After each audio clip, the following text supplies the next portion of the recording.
de Los Ángeles. Mi primer propósito de ir allá era para visitar la tumba de Aimee Semple McPherson, la fundadora del movimiento cuadrangular. Y yo fui a su tumba. Y aunque yo no estoy de acuerdo con la mujer como ministro, pero aún así, en mi corazón doy admiración y respeto por lo que ella se paró firme en la hora y la persecución y cosas por las que ella tuvo que pasar. Y en el tiempo en que ella estuvo aquí en la tierra, y luego por su hijo amado, el cual es un íntimo amigo mío, Rolf McPherson. Y un grupo de ministros fuimos allá, y ellos no tuvimos tiempo de entrar en al lugar donde tenían la cremación y ponen los cuerpos en una pequeña caja en el lado de la pared. Y allí adentro ellos tienen algunas cosas sobresalientes, tales como la última cena, y está alumbrada por la luz del sol real. Y ellos tienen una persiana que les da, cuando ellos entran hay luz, y luego mientras ellos comienzan a hablar se oscurece, y después de un rato todo se pone oscuro, y luego la gente sale. Y ellos tienen toda la cena. Y la mujer que tenía el secreto de cómo trabajar el vidrio en este lugar, pues para hacer esos cuadros, pues eso vino por medio de una familia desde hace muchos años. Y el arte solo fue pasado a los hijos, y la última fue una mujer. Y ellos estaban preparando este cuadro. Y cuando ellos fueron a moldear y a quemar el vidrio, hornearlo de Judas Iscariote, se quebró. Así que lo intentaron de nuevo y se volvió a quebrar. Y ella dijo, tal vez nuestro Señor no quiere el retrato de su enemigo a su lado. Y dijo, si se vuelve a quebrar, no completaremos el cuadro. Pero esa vez no se quebró. Entonces, por supuesto, esa fue una cosa sorprendente de cómo sucederían tales cosas. Pero entonces, una de las cosas principales que me interesó en Forest Lawn fue la gran escultura de Miguel Ángel, el monumento de Moisés.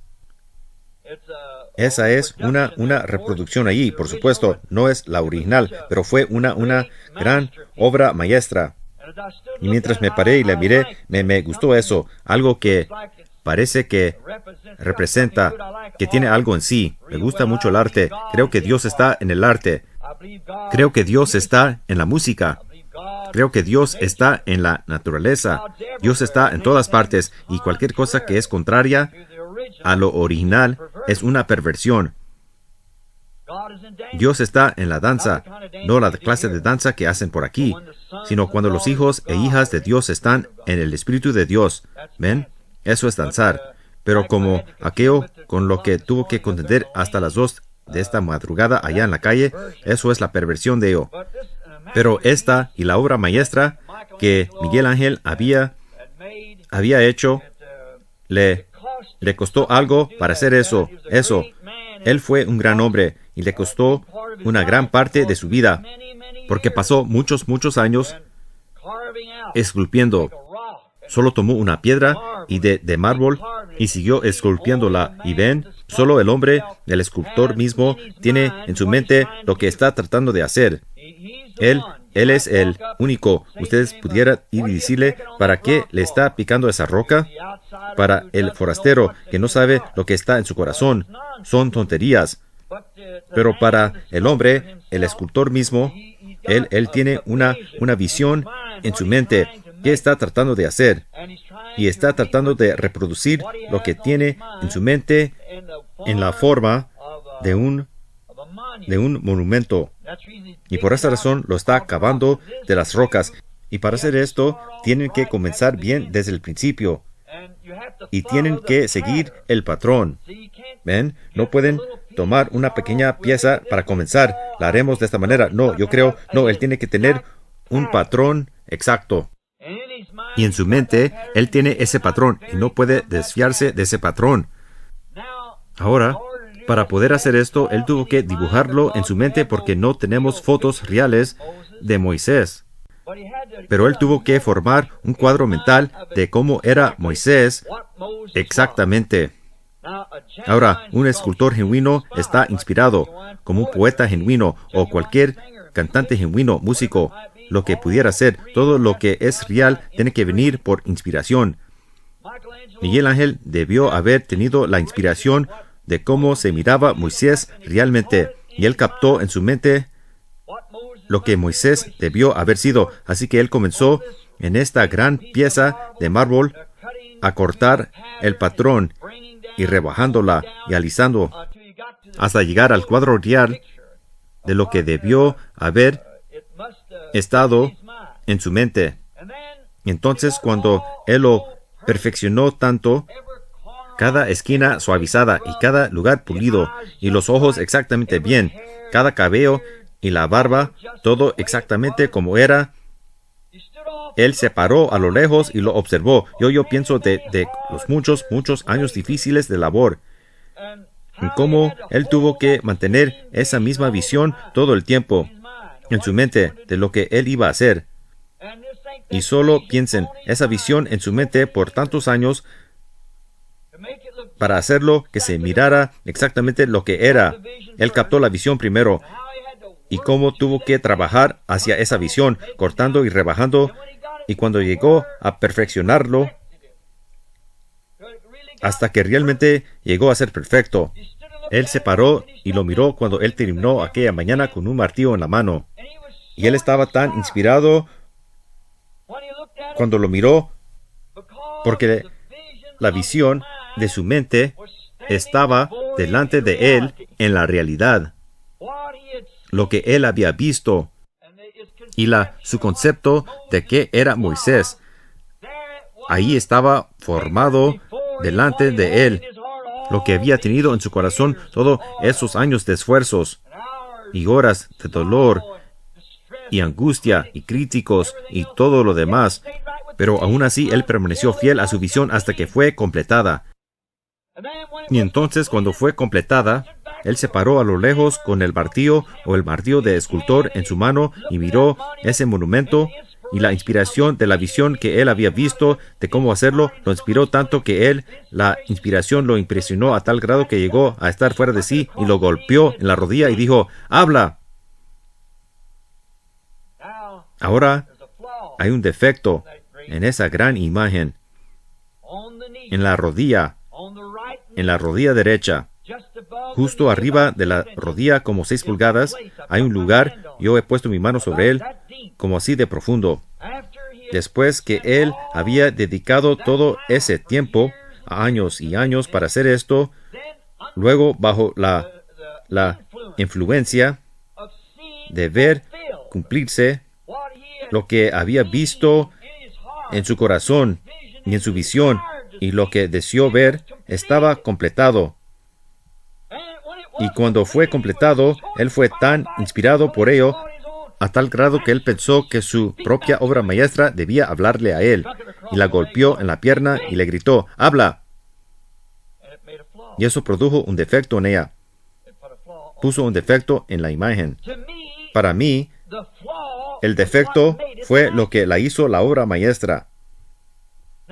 Ahora, tal vez para la mente que pueda pensar diferente, ustedes pensarían que eso la echó a perder. No, para mí eso la hizo lo que fue. Eso, porque después de tantos años de trabajo meticuloso y esfuerzos e inspiración y demás para hacerla, su esfuerzo había sido probado que no fue en vano, era perfecta. Y por eso él clamó: «¡Habla!», porque había visto delante de él que él había sido capaz de lograr, de cumplir la visión que estaba en su mente, y por lo tanto, bajo inspiración, él hizo algo fuera de razón, fuera de lo ordinario. La golpeó y clamó: «¡Habla!». ¿Ven? Él no hubiera hecho eso si lo hubiera pensado, pero no lo pensó. Fue la inspiración de ver lo que había tenido en mente estando allí perfectamente delante de él. Sus esfuerzos y sus preocupaciones y largas noches, encerrado y apartado del mundo por días, y tal vez se comía un sándwich. y la pulía y se hacía atrás y no, eso no es exactamente la manera que era. Ahora tiene que llegar a esto y puliéndola. Luego cuando la vio perfecta, entonces él la vio en la realidad. El negativo de lo que estaba en su mente había llegado a ser real. Llegó a ser el positivo. Por lo tanto, brotó dentro de él y fue tan real que él tuvo que clamar, habla. Para mí, eso fue un reflejo. Fue un cumplido a su obra.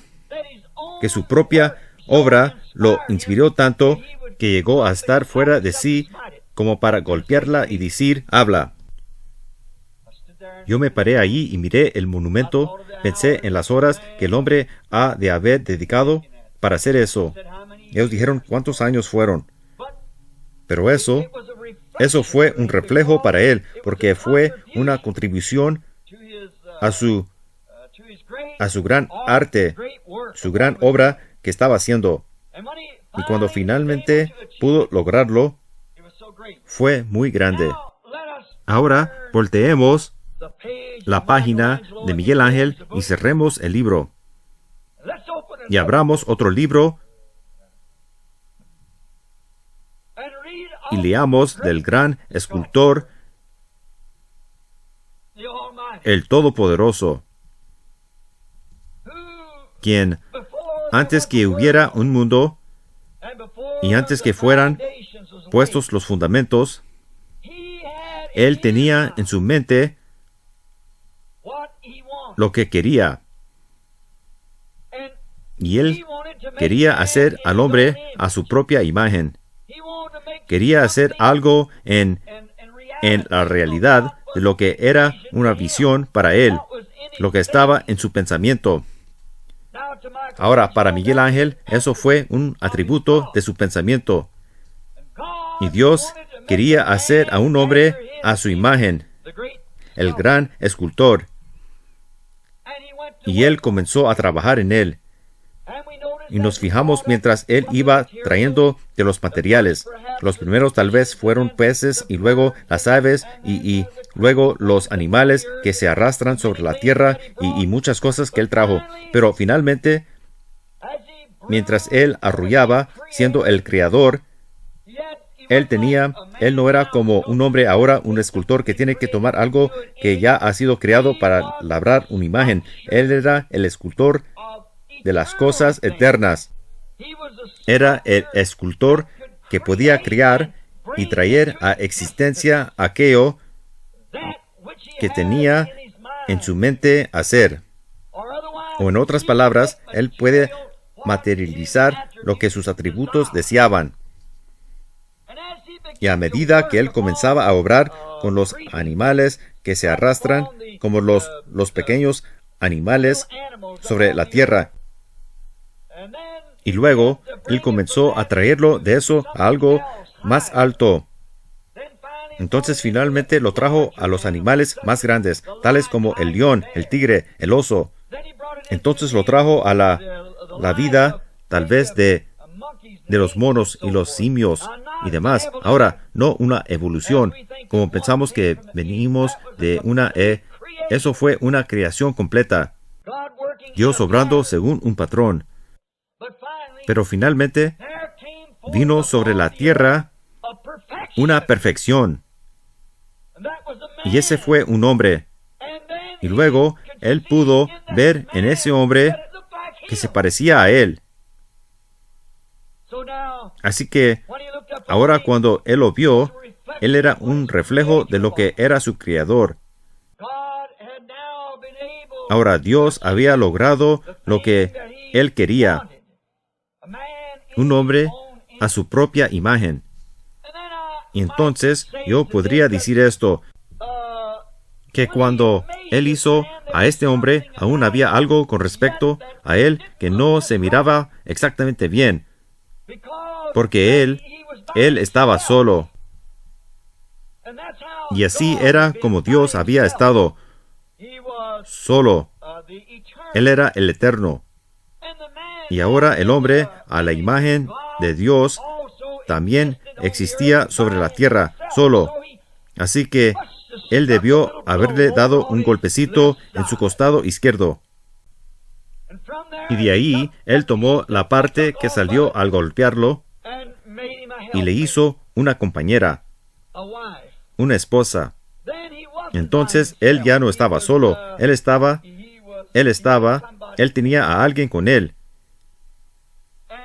Y esa fue su gran obra. Y él, como cualquier gran escultor, tomaría su obra maestra.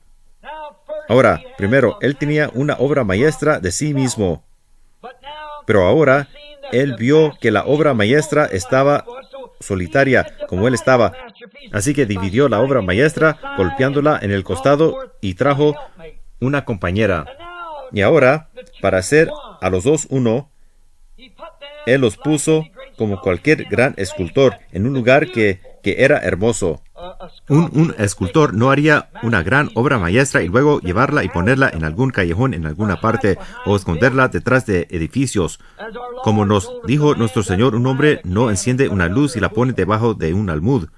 Cuando llegamos a hacer las obras maestras de Dios, no somos escondidos en algún callejón. Nosotros debemos alumbrar. Así que vemos que él, después que había hecho esta obra maestra, la colocó aquí en la tierra y la puso en el lugar más hermoso que había, en el huerto del Edén. Él colocó su obra maestra, los dos siendo uno, en el huerto del Edén. ¿Cómo debió haberle agradado a él, que vio que esta obra maestra estaba bien? Él, después de eso, nos damos cuenta de que él descansó. Estaba tan agradado con su obra. Ahora recuerden que mi opinión, la obra maestra fue el golpe que estropeó la obra maestra de San Ángel de Moisés en el monumento. Y fue el golpe que hirió el costado de su obra maestra, lo que trajo a la novia. Y ahora los vemos como una familia, obra maestra, en el huerto del Edén. Cuán hermosa era, y le agradó tanto a él, a tal grado que él entonces descansó. Él dijo, yo descansaré. Pero mientras él estaba descansando y confiando en su obra maestra, su enemigo entró y encontró esta gran obra maestra. Y él, por engaño, él se metió por debajo de los muros del huerto. Y entonces él estropeó esta hermosa obra maestra. Él la estropeó de tal manera que cayó. Ahora, estoy tratando de vigilar ese reloj y le pedí a Mike, mi sobrino, que sonara esa campana a 30 minutos, pero él no lo ha hecho y yo ya tengo 30 minutos. Pero continuaremos un poco más. ¿Ven? Ahora, yo no quiero quebrantar estas reglas. Yo mismo hice estas reglas, ¿ven? Y y aquí uno está quebrantando su propia regla. Ahora, fíjense. Entonces, en esta obra maestra, cuando Satanás echó mano de ella, el engañador atravesó los muros y él estropeó esta obra maestra. Porque de la manera que él lo hizo, ¿cómo lo hizo?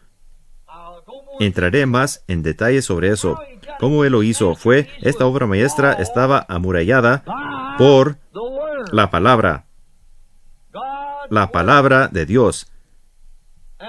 Y la obra maestra misma de la familia estaba fortificada por esta palabra. Pero la parte quebrada, que había sido quebrada del original, se salió de detrás de aquel muro y le dio a Satanás una oportunidad para estropearla. Y ahora, como ustedes ya saben lo que yo creo sobre esas cosas, así que no tendré que decir eso. Pero la obra maestra fue quebrada.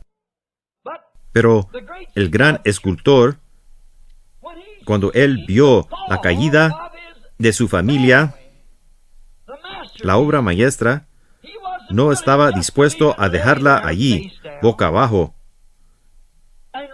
y arruinada. Él comenzó a obrar inmediatamente para edificarla de nuevo. No estaba dispuesto que pereciera, que se quedara ahí todo el tiempo, porque Él es Dios y no será derrotado. Así que comenzó a obrar inmediatamente y comenzó a edificar de nuevo un hombre a su propia imagen. Ahora nos damos cuenta de que el mundo antediluviano vino y destruyó toda la cosa, porque los pactos que fueron hechos condicionalmente. Si ustedes no harán esto o si harán eso, Dios, el gran escultor, vio que el hombre no podía guardar un pacto. Simplemente no lo puede hacer. No hay manera en lo absoluto. En la entrevista hace unos momentos, yo estaba hablando con una persona en el cuarto que está presente ahora. Dijo, pero hermano Branham, yo tengo tantas cosas que yo sé que están mal, y una mujercita piadosa. Yo le dije, pero, mire, hermana, usted no se mira a sí misma. Solo es lo que es su deseo y lo que usted trata de hacer. Y si realmente ama al Señor, usted trata de servirle a Él con todo su corazón. Y entonces todos sus errores están escondidos en la sangre del Señor Jesús. ¿Ven? ¿Ven? Él hizo un camino. Así que Él comenzó entonces a quitar al hombre de sus pactos, de decir, si tú haces, yo haré. Y comenzó con un hombre llamado Abraham. Y le dio a Abraham un pacto incondicionalmente. Cada vez que él comenzaba una obra maestra, Satanás la tomaba por causa de la palabra. Pero cuando él comenzó con Abraham, dijo, yo ya lo he hecho. Ahora, esto es incondicionalmente. No lo que si tú haces, yo haré, sino yo ya lo he hecho. Ahora, el escultor está determinado a tener esta obra maestra. Entonces de Abraham vinieron los patriarcas. Y los patriarcas realmente, ahora, ¿qué está haciendo Dios? Está reedificando esta obra maestra que había caído. Así que en los patriarcas, el primero que encontramos es Abraham. Ahora observen, toda obra maestra es puesta sobre un fundamento, una escultura. El monumento de Moisés, de Ángel, está sobre una pieza de mármol de 3 o 4 pies. Tiene un fundamento. También Dios, al preparar esta obra maestra, la puso sobre el fundamento de los patriarcas. Y el fundamento de los patriarcas primero era Abraham, luego Isaac, luego Jacob, luego José, las 4 esquinas. Y ahora, Abraham era el fundamento de fe. Digamos que tenía 4 fundamentos. El fundamento de fe era Abraham. El fundamento de amor era Isaac. El fundamento de gracia era Jacob. La gracia de Dios para Jacob. Cualquiera sabe eso. Pero en José era la perfección. Ahí es donde él pudo asentar el monumento. No sobre el primer fundamento, el segundo fundamento, el tercer fundamento, sino sobre el 4º fundamento. Abraham representó a Cristo, por supuesto. También Isaac, en amor. Abraham lo hizo en fe. Isaac lo hizo en amor. Jacob lo hizo por su gracia, porque Jacob significa engañador. Y eso es lo que él era. Pero la gracia de Dios estaba con él. Pero cuando llegó a José, no hay nada contra él. Solo una pequeña marca. Porque el fundamento también debe ser una obra maestra. Cuando él le dijo a su padre, el profeta, dile a Faraón que los de tu familia son ganaderos y no pastores, porque un pastor es una abominación a los egipcios. Pero cuando el anciano profeta llegó delante de Faraón, él dijo, tus siervos son pastores. Así que eso la marcó, ¿ven? Por eso todavía lo hace la obra maestra. Ahora, los fundamentos fueron puestos por medio de fe, amor, gracia y hasta la perfección por medio de los patriarcas.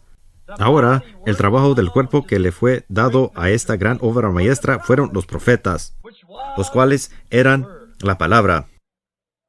Espero que ustedes lo puedan leer. ¿Ven? Los profetas, no las leyes. Los profetas, porque los profetas eran la palabra vindicada que forman el cuerpo. No los patriarcas, los profetas. Ellos eran la palabra. Finalmente, como Él comenzó allá en los días de Moisés y vino a través de los profetas a cada uno, y finalmente edificando el cuerpo, acercándose más todo el tiempo, y el más grande de todos ellos era Juan. La Biblia así lo dice. Jesús lo dijo: nunca ha nacido hombre de mujer tan grande como Juan el Bautista, porque él era el que pudo introducir la palabra. Y entonces vino finalmente la gran cabeza, la cabeza de todo ello. El resto del cuerpo solo habló de ella. El fundamento fue puesto por los patriarcas, pero el cuerpo fue edificado por la palabra, los cuales eran los profetas, y aquí viene la cabeza de todo ello. Jesús vino a la escena. Ahí, cuando esta piedra de corona fue puesta sobre ella, encontramos en él toda la obra de Dios. Encontramos en él el reflejo perfecto de la palabra, porque él era la palabra, la plenitud de la palabra. Ahora, otra vez, Dios tiene la perfecta obra maestra otra vez. Como dijo Isaías: he aquí mi siervo, mi obra maestra, que yo he representado a través de todas las edades, de que este perfecto venía. Y aquí está él delante de mí, uno perfecto, ahí a su propia imagen, reflejando a Dios. Porque él dijo en San Juan 14, cuando me veis a mí, veis al Padre. Y entonces, en el principio era el Verbo, y el Verbo era con Dios, y la palabra fue labrada y reflejó lo que la palabra era en el principio. Él, la palabra, reflejada en la obra maestra a su propia semejanza. Dios, nuevamente a su propia semejanza, la forma de la palabra siendo reflejada en la imagen de un hombre. La obra maestra. Todos los profetas tuvieron defectos. Todos fueron una porción. Pero aquí, al fin, viniendo a través de eso, finalmente llega la obra maestra. El perfecto, sin ningún defecto en él en lo absoluto, tan perfectamente reflejando al constructor mismo. Su propia imagen fue reflejada en su obra. Dios y Cristo eran uno, a tal grado que Él puso su propio espíritu en Él, y entonces aún la imagen y el constructor llegaron a ser uno. Dios y su obra escultural, su obra maestra, donde Moisés era en la obra de San Ángel, era una, o más bien Miguel Ángel, era una obra escultural que estaba muerta porque había sido hecha de piedra, pero aquí el maestro constructor, cuando él perfeccionó su obra, él entró en ella. Tan perfeccionado, un redentor del hombre, tan perfecto, tan divino, sin embargo, sin atractivo para que le decíamos. Cuando este Hijo del Dios viviente, nacido virginalmente, llegó a ser tan perfecto y humilde, y a la imagen de Dios a tal grado que el gran maestro que había traído su vida a través de los profetas, y él era el cumplimiento de todos los profetas, él era tan perfecto a tal grado que Dios, viendo esto, lo hirió y clamó: habla, como lo hizo Miguel Ángel. Habla. Ustedes dicen, ¿es así? En San Marcos 9:7 encontramos en el monte de la transfiguración, cuando allí estaba Moisés, la ley, Ahí estaba Elías, los profetas. Desde allá atrás, desde los patriarcas, los padres, la ley, los profetas y todos ellos parados ahí, oímos una voz descendiendo de la nube y decía: este es mi Hijo amado, a él oíd. Y si ellos van a oír, él tenía que hablar. Fue pocos días antes que fuera herido. Este es mi Hijo, en quien tengo complacencia morar. Yo lo he moldeado. He estado 4,000 años trayéndolo a esto. Y ahora, él es tan perfecto, tengo que herirlo para que pueda hablar. A él oíd. Él es el perfeccionado. Él es la obra maestra. Recuerden, él fue representado todo el tiempo a través de todo el Antiguo Testamento. Lo encontramos siendo la roca en el desierto, que fue herida, la roca en el desierto. Yo soy esa roca que estaba en el desierto. Pero esa era una piedra que todavía no había llegado a su perfección. Pero en forma de tipo, ella siguió a la iglesia, para así sacar de ella a los que él podía sacar y dar vida a los que él podía dar vida. Pero él era esa roca en el desierto. Todavía no había sido hecho hombre, él solo estaba en tipo. Moisés lo vio a él parado sobre esta roca. Lo vio a él pasar y dijo: es la espalda de un hombre. ¿Ven ustedes? El escultor le estaba presentando a Moisés, quien era una imagen potencial de Cristo. ¿Cómo se vería la gran obra maestra cuando fuera perfeccionada? Él inyectó o le proyectó a Moisés la visión de cómo se vería la obra maestra. Era la espalda de un hombre cuando pasó en el desierto. Recuerden, Ángel solo pudo gritar y golpear la imagen y decir: habla. Pero cuán diferente fue para Dios, el gran escultor, cuando él hizo a un hombre a su propia imagen tan perfecto que lo reflejó a él. Dios habló por la imagen del hombre, mostrando lo que él haría. Él habló por los profetas, mientras ellos estaban a su imagen potencial, mientras él lo traía a la cabeza. Pero cuando él vino a la cabeza, él era toda la imagen de Dios. Se estaba representando a sí mismo. En aquel entonces fue herido por nosotros. Ahora él es la obra maestra para nosotros, el don de Dios, Jesucristo, vida eterna. Espero que nunca olvidemos eso. Mientras vemos los días oscureciéndose, mientras vemos las sombras descendiendo, cuando yo predigo, solo serán unas cuantas más vueltas del sol y esta nación llegará a su fin. ¿Saben ustedes que ayer, el 4 de julio, Thomas Jefferson había firmado la Declaración de Independencia, él y la mesa directiva que estaba con él, y la campana de la libertad sonó y nosotros fuimos declarados independientes como una nación? Según la historia, nunca ha habido una democracia en ningún tiempo que dure más que 200 años. Y eso fue en 1776, el 4 de julio, y solo nos quedan 11 años. ¿Lo logrará? No. No puede. ¿Ven? 11 años. Y si llega, superará toda la historia. Y vemos la condición del tiempo. Vemos la condición de la gente. Vemos la condición de la política. Vemos la condición del mundo. No puede permanecer. Tiene que hundirse como el Titanic. Tiene que derrumbarse para dar lugar. Una nación da lugar a otra conforme cae. Y este reino debe caer y todo otro reino para dar lugar a ese reino que viene, el cual no puede caer, porque nosotros recibimos un reino inconmovible por medio de esta perfecta imagen de Dios, la obra maestra.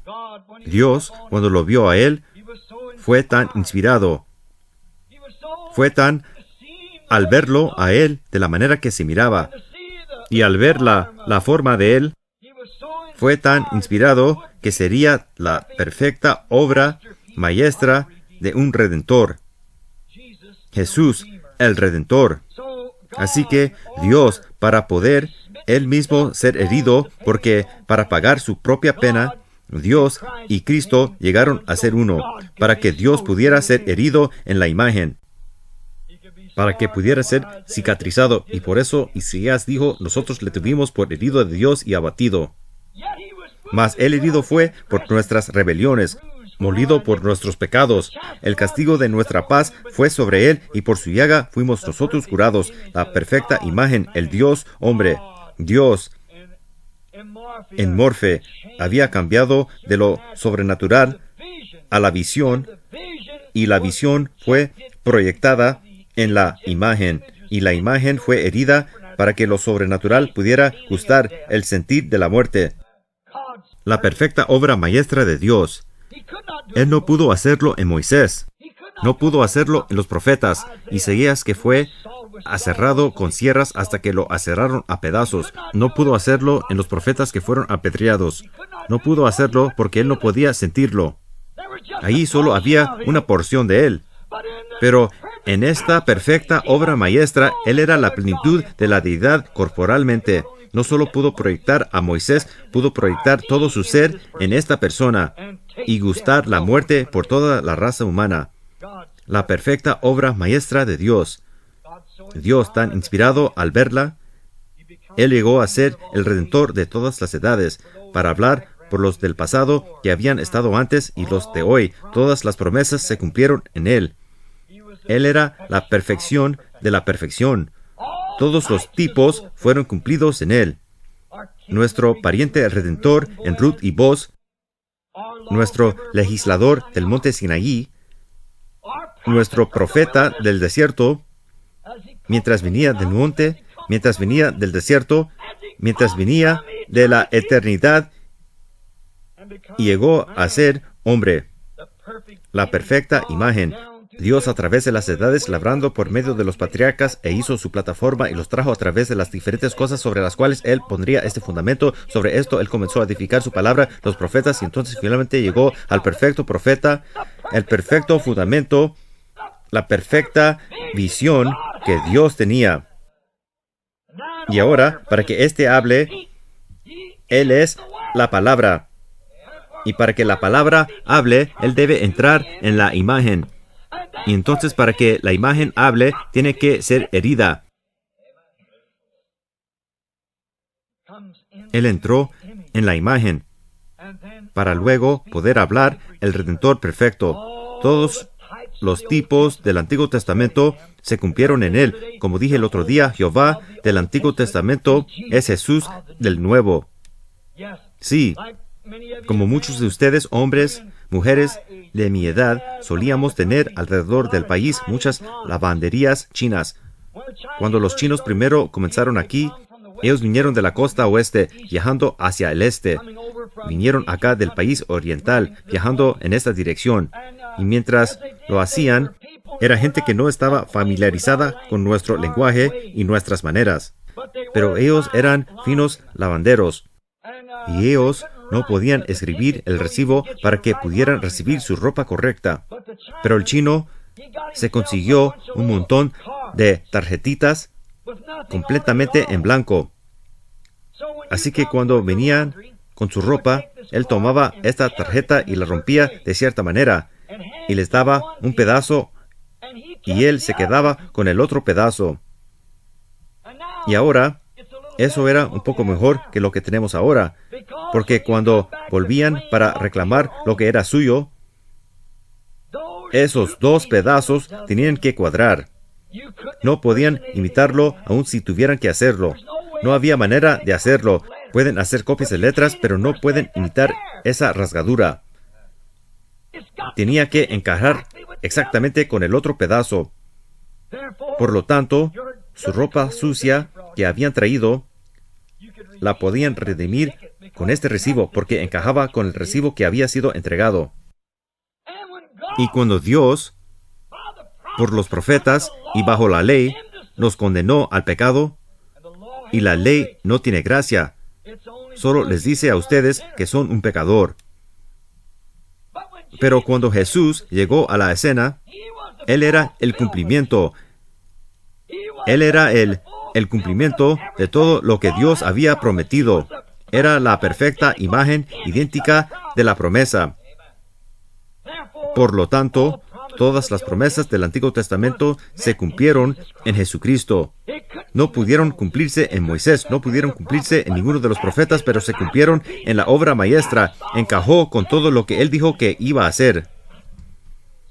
Así la iglesia tendrá que encajar con todo lo que Dios ha prometido. Debe ser la pieza que fue golpeada de Él. Así que si el original era la palabra, también los súbditos que han sido sacados de Él serán la palabra, para encajar con su costado. Por lo tanto, el chino, uno podía reclamar, mientras que la ley los condenaba a ustedes y les decía que estaban sucios y que eran culpables y los podía poner en la cárcel.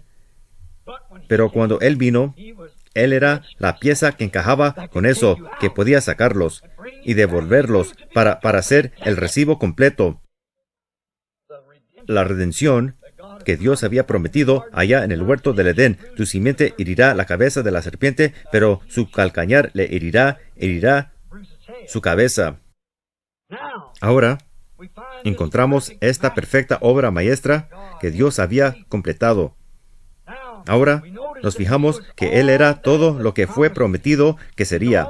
Él es todas las promesas, todas las profecías, todo lo que Dios había prometido. Tu simiente herirá la cabeza de la serpiente. Ahora, Él no pudo herirla con la ley, no pudo herirla con los profetas, pero sí lo hizo cuando la simiente de la mujer llegó a ser la obra maestra. Cristo, Él era la piedra que Daniel vio que fue cortada del monte.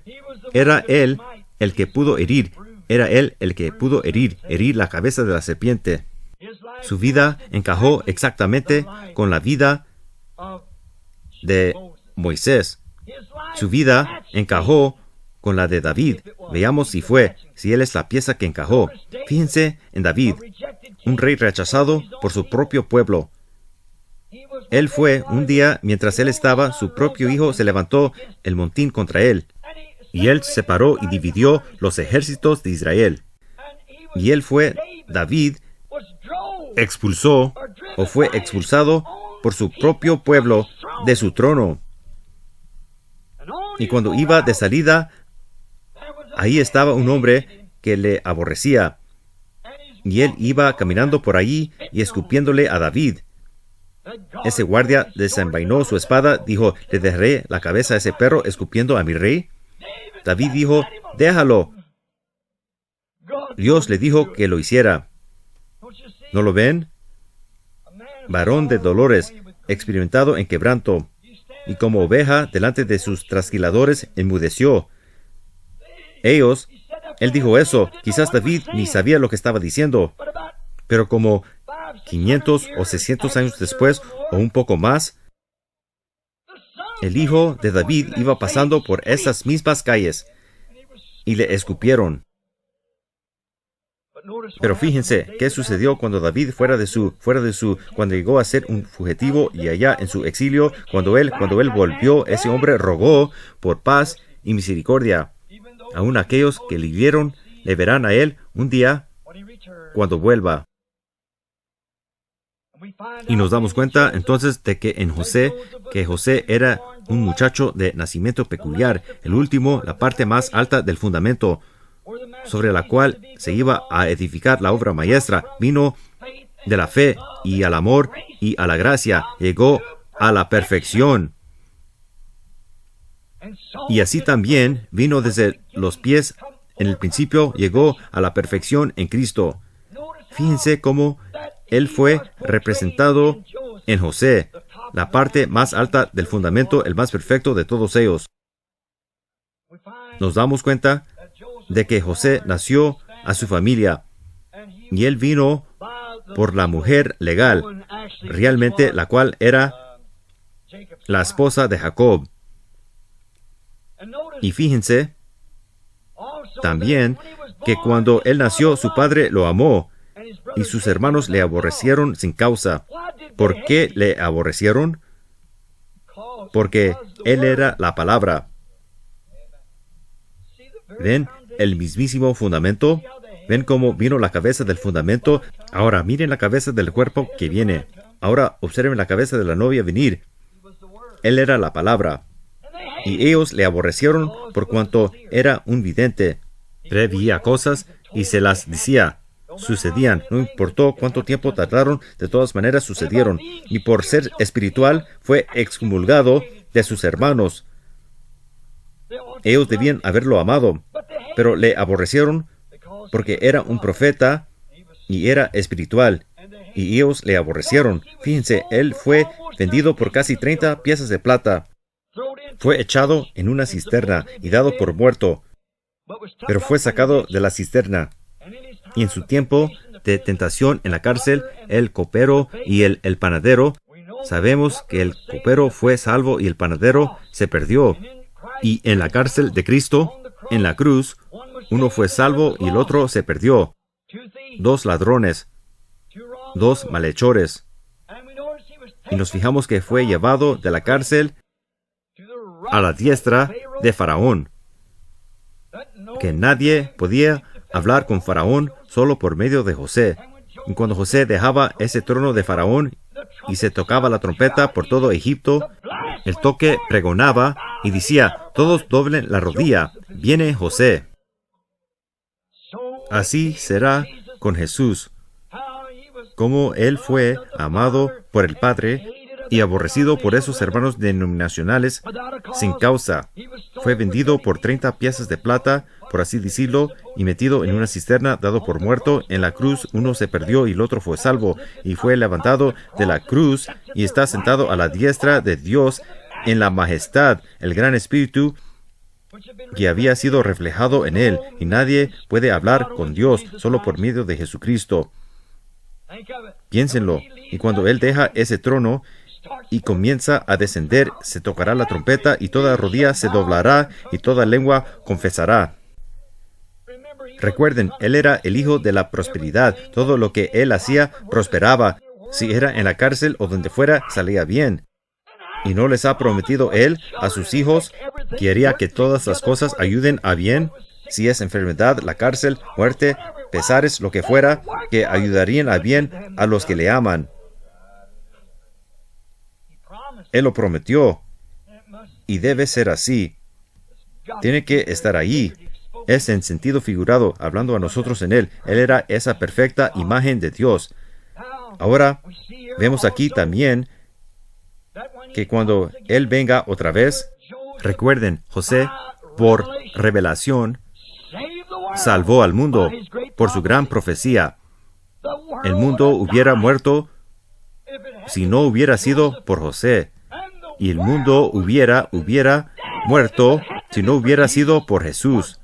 Porque de tal manera amó Dios al mundo que ha dado a su Hijo unigénito, para que todo aquel que en Él cree no se pierda. Dios está reservando vida. Podríamos seguir y seguir, porque Él simplemente era la parte que encajó con David, era la parte que encajó con Moisés, era la parte que encajó con Elías, era la parte que encajó con José. Todo lo que fue representado o predicho por Él en el Antiguo Testamento encajó exactamente con eso. ¿Qué es eso? Mostrando un Redentor perfecto, que nosotros podemos llevar nuestra vieja ropa sucia a la lavandería e ir a reclamarla. Ha sido lavada en la sangre del Cordero. Podemos reclamar lo que es nuestro. Y todo por lo cual Él murió, nosotros podemos reclamarlo. Así que Él era la perfecta palabra representada. Quiso Dios, el gran escultor, herirlo a Él y hacerlo de esta manera. Lo vemos a Él aquí en Isaías, como leí. Todos le tuvimos, escondimos de Él el rostro sin atractivo para que le decíamos. Todos hablando de Él, burlándose de Él. Estoy hablando de Él ahora en este día. Todos burlándose de Él. ¿Ven? Nosotros le tuvimos, le vimos. Le tuvimos, quiere decir contemplar. Nosotros le tuvimos por herido y abatido de Dios. Sin embargo, Él, ¿para qué hizo Él esto? Mas el herido fue por nuestras rebeliones, molido por nuestro pecado. Ahora, podríamos seguir y seguir con eso, pero creo que ustedes tienen el cuadro de lo que quiero decir ahora. Dios reedificando su obra maestra. Pero no olvidemos que en el principio, cuando Él hirió el costado de Adán, Él tomó algo de su costado. Ahora, el herir de Cristo fue por una causa, para poder sacar de él para que sea una familia, la novia, para poder tomar para sí una novia. Así que cuando su obra maestra fue perfeccionada, entonces tuvo que herirla para sacar de él no otra pieza, no otra creación, sino de la misma creación. Mi hermano, no piense mal de esto, sino piense por un momento, si él tomó de él la creación original para formar la novia, para él nunca hizo otra creación. Tomó una parte de la creación original. Entonces, si él era la palabra, ¿qué debe ser la novia?